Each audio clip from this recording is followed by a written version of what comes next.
Hello, everyone. Welcome back. And now we have Jaume Sempera, co-founder and CEO of Satellite. And he's going to talk to us about the rise of standard constellations. How are you doing, Jaume? Very well, thank you. Pleasure to be here. Where are you now, actually? Where are you located? Based in Barcelona. Barcelona. Awesome. Without further ado, Jaume, let's start. Okay, thanks, Enrico. I will share my screen. Okay, good morning. I'm Jaume Sempera. Let's start from this. Imagine a device connecting seamlessly to a satellite when there is no terrestrial coverage. This is the rise of what we call standard constellations. Satellite IoT is the first satellite constellation for global continuous IoT connectivity, merging satellite and terrestrial networks under 5G protocol. We are a group of telecom engineers and entrepreneurs with more than 100 years of experience in the 5G and telecom market that have deployed and developed a solution that will disrupt the 5G IoT satellite market. We are launching our first satellite in 12 days. Wow. Which is the problem that we arise, okay? And by 2025 will be 27 billion of IoT devices. This is what is already known, what we call the massive IoT revolution. A very small form factor, very large battery life, very low cost devices. And cities have already a solution for that, and it's deployed by the mobile operator. But 90% of the world has no mobile coverage today, and IoT devices need a global, unified solution. The solution is satellite IoT, the 5G IoT LEO constellation. The classical satellite industry approach is to design and implement the best possible technical solution from scratch. They create and build the satellite and the terminal. They try to reach economies of scale, and they try to convince the world that the solution is the one that will sustain. Satellite IoT approach is the telecom industry classical approach. Just let's use the existing standard that all the world is using. Why now? Because 5G, it's a standard. It's more than a standard. It's a group of a standard. It's a network of networks. A new space allows the construction of a flexible, low-cost constellation.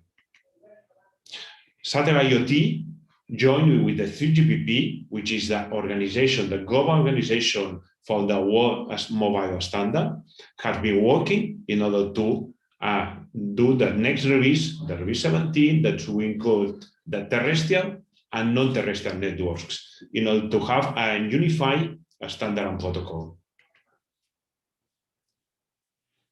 Satellite IoT provides, in a wholesale mode, full coverage IoT connectivity under the 5G standard.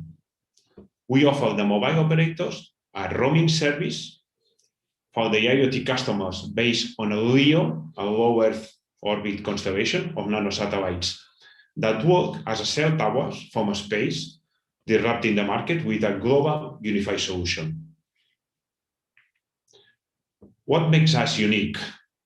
Of course, the first is the technology, our IP protected technology. The first one is our multi-beam radio. We have developed a software-defined radio that is multi-beam in the size of the CubeSat. It's the first time in history that there is a multi-beam inside such a small satellite. What's the size of the satellite? The final size of the satellite will be 6U, which means 20 centimeters by 30 by 10. Wow, it's pretty small actually. Very small satellite. Very small and very lightweight. This is the advantage, okay, that a small satellite means a small cost and a small cost of launching. Then you could access to an IoT market in a very efficient way, to offer. When we talk about seamless connectivity, service includes price, okay? We cannot disrupt the market with a different price that they already got with the mobile operator. It have to be on the same range.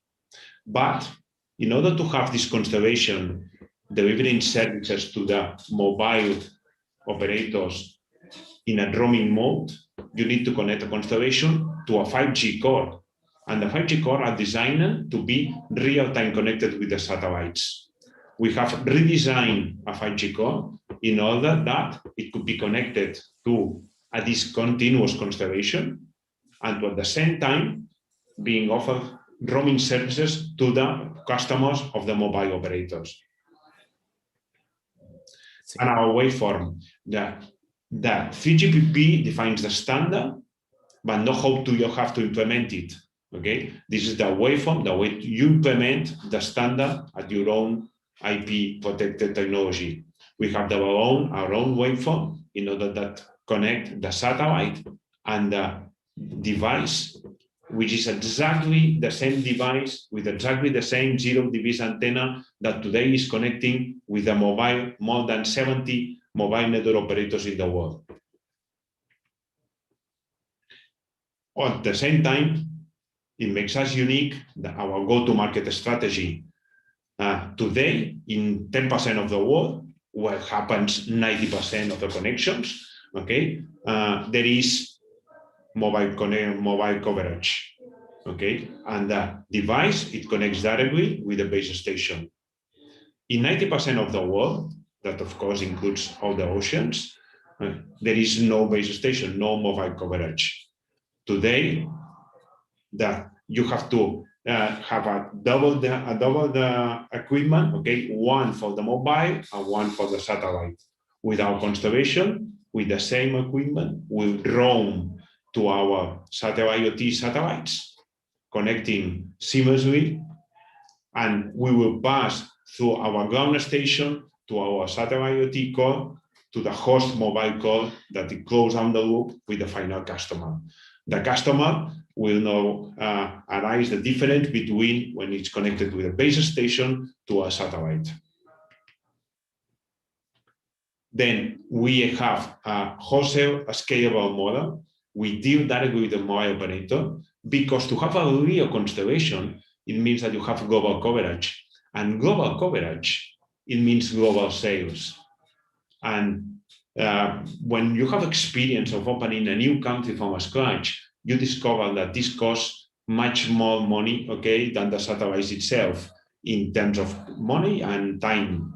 Then instead of dealing directly with the final users, we deal with a mobile operator through a classical roaming agreement. The data is secure end-to-end. You know that privacy and security are issues, okay, that worries final customer. In our case, we do not take the data and we put it in a cloud-based service. We just deliver directly to the mobile host that they close down with the final customer. And we have no constraints for the operator, no investments, zero investments, new revenue stream, okay, and much better service for the final customer. They just have to sign a single roaming agreement. And the customers, final customers, have zero investments since they already have NB-IoT equipments on the equipments, and they have no investments, no additional investment to be made in order to connect with us. Which is the market? By 2025, will be more than 27 billion IoT devices. From those 27 billion, 5 billion will be 5G IoT devices working under the NB-IoT standard. This is a market of more than $17 billion a year, just the connectivity. And in the 90% of the world, this will be led by the satellite IoT solution. Of course, there is competition on the IoT satellite, but if we have classified on the left of the IoT companies and on the right the broadband ones, because sometimes, okay, there are some confusions about both. In the IoT arena, you could find all these Astrocast, Kepler, Iber, Miriota, Kineis, and other companies that are working with proprietary solutions. This means, okay, that they have to convince a final customer to invest again in new equipment. They have to convince, there is a lock-in because the Iber solutions are not compatible with Kineis, neither with Miriota, neither no other, okay? And the equipment cost, it's impossible to reach the economies of scale that the satellite IoT has, because satellite IoT works with all the economies of scale of the mobile operators. We have to think that chipsets of these companies are around $100. Our chipset costs $3. And wow. It's $3 because it's not our chipset, it's the chipset of all the mobile industry. At the same time, our solution is very easy to deploy because they have to do nothing.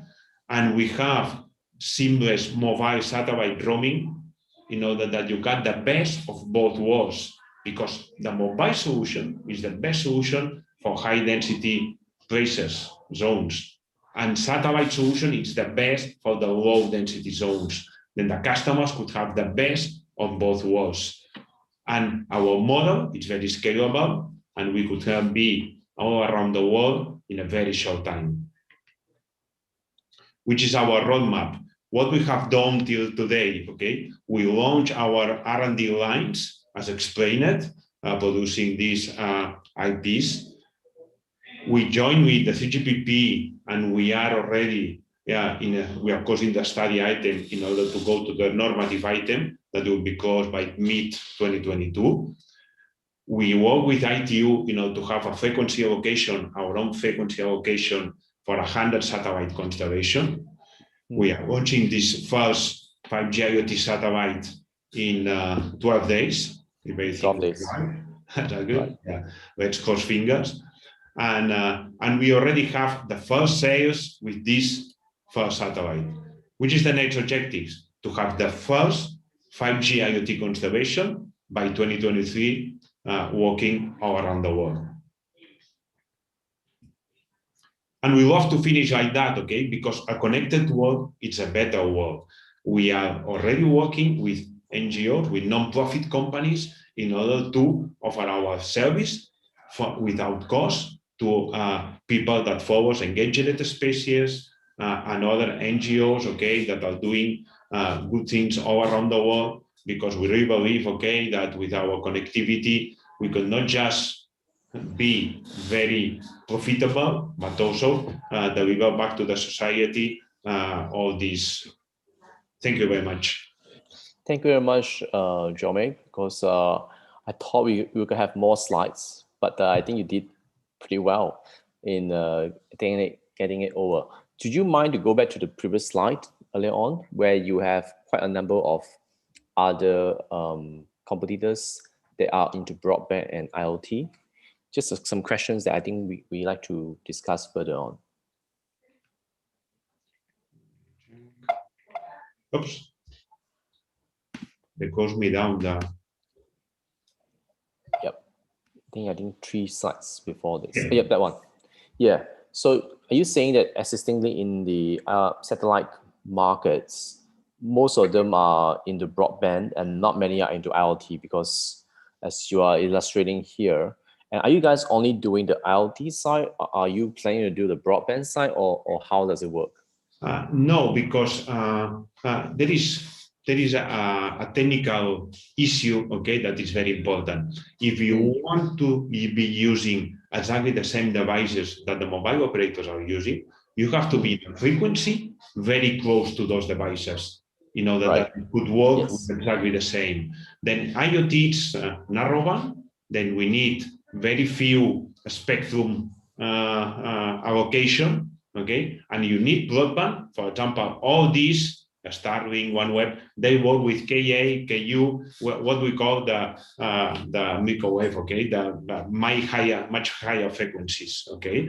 Because if you want to deliver broadband, you need a lot of spectrum. And this spectrum is not today, okay? It doesn't work with these equipments, okay? You need a special equipment in order to have the reception of these higher spectrum. Then we work we are working on our own frequency. There's also a difference, okay, because OQTech and AST, what they do, they will work, okay, on the frequencies of the mobile operator, not the own.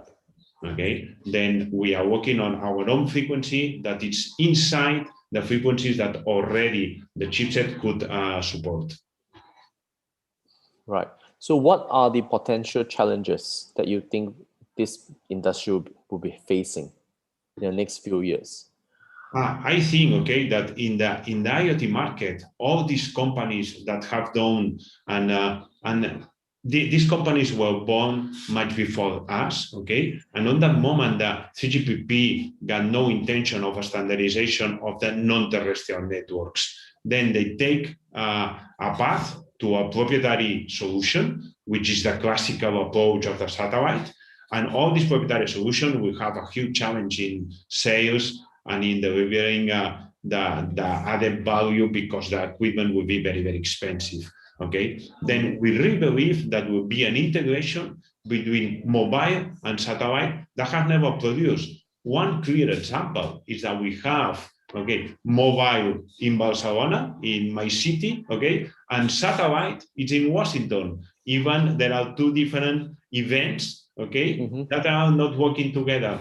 Both industries have never worked together, okay? They have always been completely different. And now the satellite industry with new entrants like Starlink, okay, that the solution that it's delivering, it's amazing. It's disrupting completely the broadband market, okay? They will have to move in another way. So moving forward, where do you see Satellite, direction of technology going? Are you guys doing your own R&D in other technical area besides the satellite sites? We are investing. We are very focused on the 5G IoT market. Okay, this doesn't mean, okay, that we follow the path of the 5G new radio in order to broaden our services, other narrowband services, but directly to the mobile phones, apart from the IoT devices. How about the 6G? I see that some of the telco companies are already, researching into the 6G. What can you tell us about that sector? It's a sector that they have huge challenges, okay, because the main challenge. I have started Satellite IoT is my 10th company, okay? I have been working all my life in the telecom and satellite industry. And in the satellite industry, one of the huge entry barriers are the cost of the customer equipment. Yes. And we have already known, okay, that Starlink has started to deliver the first equipment and are quite expensive, okay? It's something that is affordable for an European or a North American user, but it's quite difficult to be affordable by a South American or African user where there is a lot of pressure, where there is no coverage. And there is a revolution there to be started, but they will really need to work a lot with the final equipment. Fair enough. I would say it's a very interesting sector that you guys choose to be in the IoT satellite, very niche market, and that's where a lot of growth is going on in IoT sector. And I think because the lack of the satellites, a lot of IoT devices are not able to function efficiently yet. So I think that with you launching your new satellite in 12 days, do you mind sharing with us, like, where are you launching it and how is this compared to launching a big satellite? We are launching this first satellite from Baikonur with a Soyuz platform. Okay, we are launching in a contract that is called a piggyback, which means that we do not, the satellite, the launcher is not a satellite IoT launcher, it's someone else's launcher, okay, that they just arise with the capability of some more kilograms of capacity, okay, to be launched. Then we just through broker, launcher brokerage, okay, we just select in terms of time and capability, okay, which one do you want, okay? This time, okay, will be from Baikonur. I fully expect, okay, that the next one could be with a SpaceX, okay, that it's something that all the space lovers, okay, will like it. Yes. Moving forward, how do you see the future of the satellite, and the space business? I think that it's in 10 years, okay, all the classical satellite companies will have to evolve a lot if they want to survive, okay, because they, in the classical world, okay, they have been living from a lot from image, from video, and video today is streaming. Nobody wants nothing that it's apart from streaming. And the other side, it's broadband. Then solutions, we all know, okay, that the classical mobile operators in geostationary orbits, they're offering more and more bandwidth, but the latency creates the feeling that you don't have such a speed, okay, because it takes a lot of time. Then for video, that's more than perfect because you don't care about 600 to 1 second, 600 milliseconds to 1 second latency. But when you are video conferencing, okay, or you are just navigating, okay, this latency creates you the impression that it goes very slow. And this is something that it's not sustainable. Then they will have to they will have to change completely the way they are working. They could not work with 5 to 7 years time to launch a satellite plus 15 years life on the satellite, because if I ask you 5 years plus 15 years means 20 years, okay? Now we are at 2021. What will be your needs by 2040? It's completely impossible. It sounds ridiculous just to think about it, okay? I will want something that in 2040 will give me service. It's impossible just to try to assess what will be the needs on that moment. So you're saying that the cycle of the product will be so short now. It's really much more shorter term than what we saw in the last 5 to 10 years. Exactly. The telecom industry has already been on this acceleration of the 4G, 5G. Okay, they haven't had time of amortizing all the infrastructure. They have already to launch the next one. Okay, and this exactly will happen to the satellite industry. That's why the LEO constellations, that it lasts much less. To build up a satellite, our satellites have a life of 4 years. This means that every 4 years we could have a completely new constellation, because we already going to have to renew it all, okay? And this continuous renewal, okay, it's that will make us to be always on the edge of the technology and align with our customer needs. So in a way, you're saying that the race on 5G is already reached its peak for the time being. But on the other hand, your sector of IoT wavelength and the connectivity will be another bigger market, because that sector is pretty much like, we don't know any IoT devices that is connected to satellite yet. Now, not yet. It's but in the next few years, it'll be so common. Like all the devices will have a network that is going to use on IoT devices that is connected on satellite. That would change the way our lifestyle. Yeah. I agree.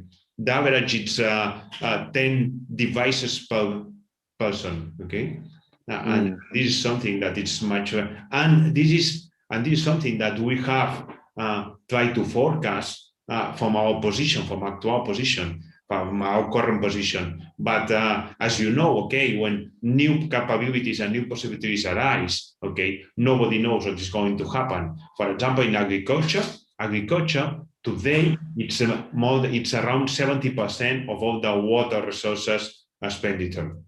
Okay, with agrotech, this the water needs reduced to half of it. Okay, this means that we have a huge revolution in agrotech, that they really need solutions like the one that we are providing in order to do all this change on the sector that today hasn't been produced. So, Jerome, just share with us some of your insights on if this technology become viable. I mean, we need broadband, we need 5G, obviously. And with this sort of IoT bandwidth that you guys are developing, what sort of new product can come up besides the one we see now? Does it mean that autonomous vehicle will be safer and it will be more efficient? Does it mean that agriculture can be done like remotely without any connectivity of telco in far rural area, and it could be done in a distance monitoring and management? Does it mean this sort of examples, or what sort of examples can you give us?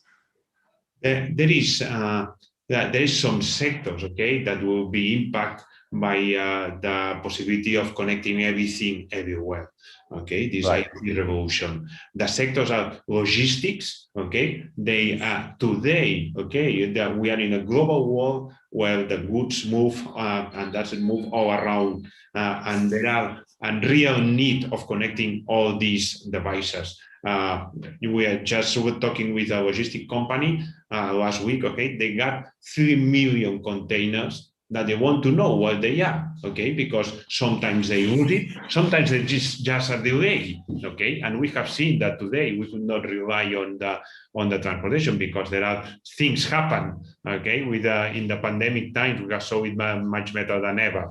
Okay.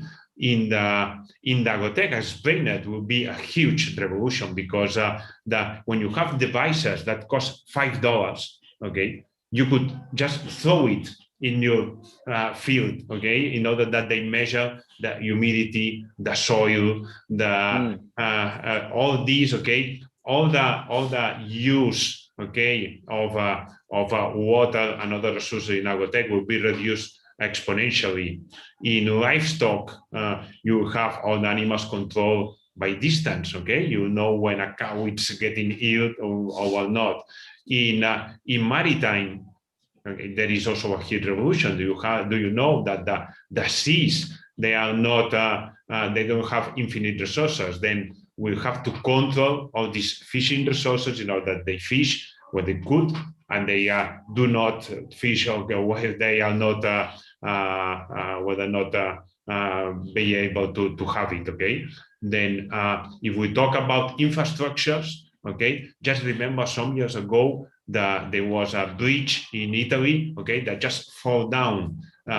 After that, okay, that if you look at the pictures, okay, they see that the bridge was already moving before. It could be predicted.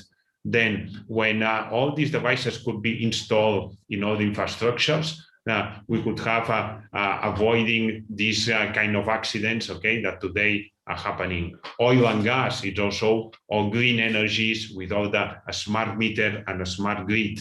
Today, all this is getting a stop at the edge of the cities because there is no an efficient way to connect all these outside the coverage of the mobile operators. Understood. Thank you very much for your time, Jome, and we look forward to more updates from you after your satellite launch in another 12 days from today. And we wish you all the best and congratulate you. Thank you. Thanks a lot for the invitation. It's a pleasure to be here with you. It's our pleasure too. Thank you. Bye. Guys, we'll be back shortly with our next speaker, Andre Konik, and we'll be back in probably 2 minutes. See you soon.